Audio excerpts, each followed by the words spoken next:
अगर हमारे घर में हमारे माता पिता, हमारे बुजुर्ग हमारी सेवा से खुश नहीं हैं, उनकी आंखों में आंसू हैं, तो हम दुनिया का कोई भी तीर्थ कर लें, हमें फल मिलने वाला नहीं है। ले माला जपते हो किस जाप के चरणों में, सब तीर्थ होते हैं माँ बाप के चरणों में। भगवान का ही दूसरा रूप है माँ बाप। इसलिए निवेदन है, अगर घर में हमारे बड़े बूढ़े, हमारे माता पिता हमारी सेवा से खुश हैं, तो दुनिया का हमें कोई तीर्थ करने की आवश्यकता नहीं है। मिलते नहीं दोबारा रे कर माता पिता की सेवा, माता पिता है रूप प्रभु का, पार करने का एक तरीका, ले वेद पुराण बखाना रे कर माता पिता की सेवा। अरे जितने तीर्थ दुनिया भर में, सबके सब हैं अपने घर में, बहे आनंद की धारा रे कर माता पिता की सेवा। लेकिन आजकल देख रहे हैं, आजकल देखने में आ रहा है, अगर बंटवारा हो, अगर 3 भाई हैं और बंटवारा हो, और बंटवारा जब हो जाए तो लोग आए और कहें कि भाई तुम्हारा हिस्सा किधर रहा। लोग कहते हैं कि मेरा इधर है, बोले बीच वाले भाई का, बोले उसका उधर है, बोले बड़े वाले का, बोले उसका उधर है, बोले पिताजी कहाँ है, माताजी कहाँ है। तो आजकल की औलाद क्या कहती है, पिता को मैंने बगल वाला रूम दे दिया है। उस बच्चे की बुद्धि को, उसकी बुद्धि को भी तो देखिए, वो कहता क्या है कि मैंने पिता को बगल वाला रूम दे दिया है। अरे बाप की ही अमानत, और ये कह रहा है कि मैंने पिता को रूम दे दिया है। उसकी औकात देखो क्या बोल रहा है वो। एक बात याद रखना महाराज, जिसके हिस्से में 10 मंजिल मकान पड़ गया, जिसके हिस्से में 10-10 गाड़ियां पड़ गई, जिसके हिस्से में करोड़ों की प्रॉपर्टी पड़ गई, अरबों की प्रॉपर्टी पड़ गई, वो अमीर होकर भी अमीर नहीं है। वो उसकी धन दौलत भी दुखदाई है, और जिसके हिस्से में माता पिता पड़ गए, उससे बड़ा अमीर कोई हो नहीं सकता। सबसे बड़ा अमीर तो वो है जिसके हिस्से में माँ बाप आए हैं।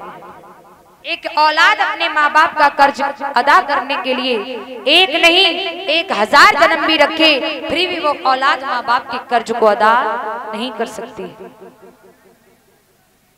हम लोग क्या करते हैं, अपनी जबानी में आकर के अपने बड़े बूढ़ों का तिरस्कार कर देते हैं, अपमान करने लगते हैं, है ना। एक बात याद रखना, जैसा व्यवहार तुम अपने बुजुर्गों के साथ में करोगे, वैसा ही व्यवहार तुम्हारे साथ में तुम्हारी औलाद करेगी। महाराज एक माता पिता थे, मेरी बात को जरा ध्यान से सुने। एक माता पिता थे, उनका एक इकलौता बेटा था।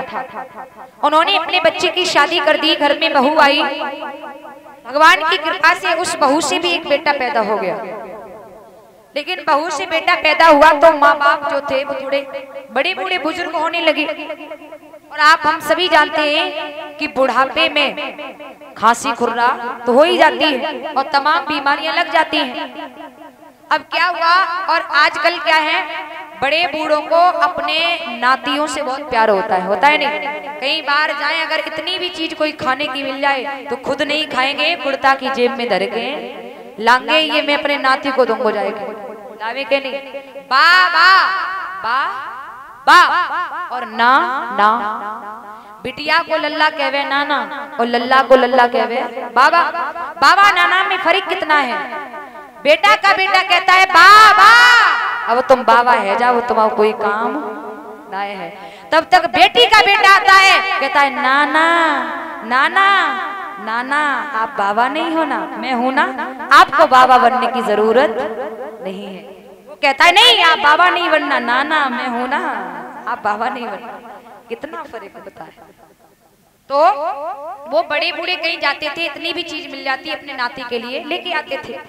हुआ ऐसा, उन्हें खांसी खुर्रा होने लगी, बड़े बूढ़े हो गए। तो एक दिन की बात, वो थोड़ा प्रसाद लेके आए, उन्होंने आवाज लगाई, लाला अरे ले ये प्रसाद ले जा। और जैसे ही लाला भागा, तैसे ही बहू ने पकड़ लिया। कहाँ जा रहा है? बुड्ढा बढ़िया को इतनी बीमारियां लगी हुई, हर समय खांसते रहते हैं, थूकते रहते हैं, तुझे बीमारी लगा देंगे।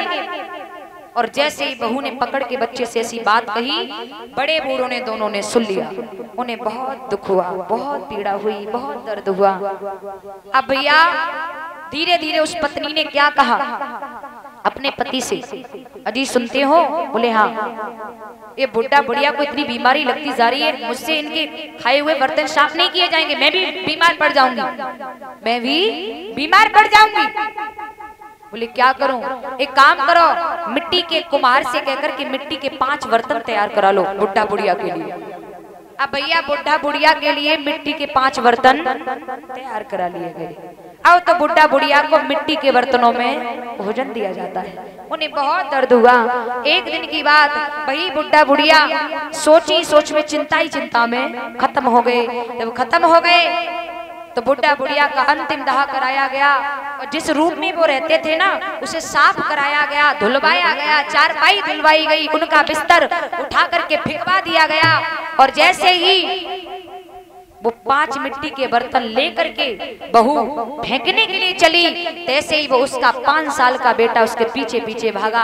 अरे माँ ये बर्तन मत फेंकना। बोले क्यों? अरे माँ अभी तो ये काम में आएंगे। बोले काम में? किस काम में? तो बालक कहता है कि माँ इन बर्तनों में तुमने दादा दादी को भी भोजन कराया है, अब ये बर्तन सुरक्षित रख दो, अब बारी आपकी है, जब आप बूढ़े दोनों हो गए तो हम भी आपको मिट्टी के बर्तनों में ही भोजन कराएंगे, इसलिए बर्तन अभी काम ले जाएंगे, आप रख लो। इसलिए कहते हैं कि जैसा तुम अपने बड़े बूढ़ों के साथ में करोगे, वैसी ही तुम्हारी औलाद तुम्हारे साथ में करेगी। एक माँ बाप का कर्ज अदा करने के लिए एक औलाद एक नहीं 1 लाख भी जन्म रख ले, फिर भी माँ बाप का कर्ज अदा नहीं कर सकती। एक टोटले जी का नाम आता है इतिहास में। टोटले की माँ अगर कोई बात आती थी तो ये कह देती थी, अरे बेटा तू मेरा कर्जा क्या देगा, तेरी औकात क्या है। तो माँ की ये बात सुनी तो उस लड़के ने कहा कि माँ तेरा कितना कर्जा है, चल तू आज बता दे, मैं तेरा कर्जा दे के रहूंगा। तो माँ बोली वाह बेटा माँ का कर्जा देगा? बोले बिल्कुल। तो माँ बोली मेरे लाल अगर माँ का कर्जा देना चाहता है तो ज्यादा नहीं, 1 रात तू मेरे पास लेट जा, 1 रात तू मेरे पास लेट जा। अब बालक कितना भी बड़ा हो जाए, लेकिन बालक माँ के लिए तो उसका बेटा होता है, माँ के लिए तो उसका बेटा होता है। उस रात वो बालक अपनी माँ के पास लेटा। शाम के 9 बजने वाले हैं, बच्चे की आंखें बंद होने वाली हैं, नींद आने वाली है। तैसे ही माँ ने उस बच्चे को पकड़ा, हिला दिया, बेटा 1 घूंट पानी मिलेगा क्या? अब भैया काऊ कच्ची नींद में जगाओ, कितनी गुस्सा आवे। वो उठ तो गया, लेकिन उसे बहुत गुस्सा आई। जब उसे याद आया कि मैं माँ का कर्ज उतारने को लेटा हूँ, सो गुस्सा शांत कर ली। दौड़ करके गया, 1 लोटा पानी भर के लाया। माँ ने क्या किया, 1 घूंट उस लोटा में से कुल 1 घूंट पानी पिया, और जितना पानी बचा जिधर बालक लेटा था उधर फैला दिया। जब फैला दिया तो बालक कहने लगा, माँ तेरी बुद्धि खराब है, क्या कर रही है? माँ कहती है बेटा हाथ से लोटा छूट गया, मैं क्या करूं, फैल गया पानी, लेट जा। बोला गीले में लेटूं? कोई बात नहीं बेटा लेट जा। लेट तो गया, लेकिन बच्चे को नींद आने वाली कहाँ है। जैसे ही माँ ने देखा है कि 12 बजने वाले हैं और बच्चे को नींद आने वाली है, तैसे ही माँ ने बच्चे को फिर पकड़ा।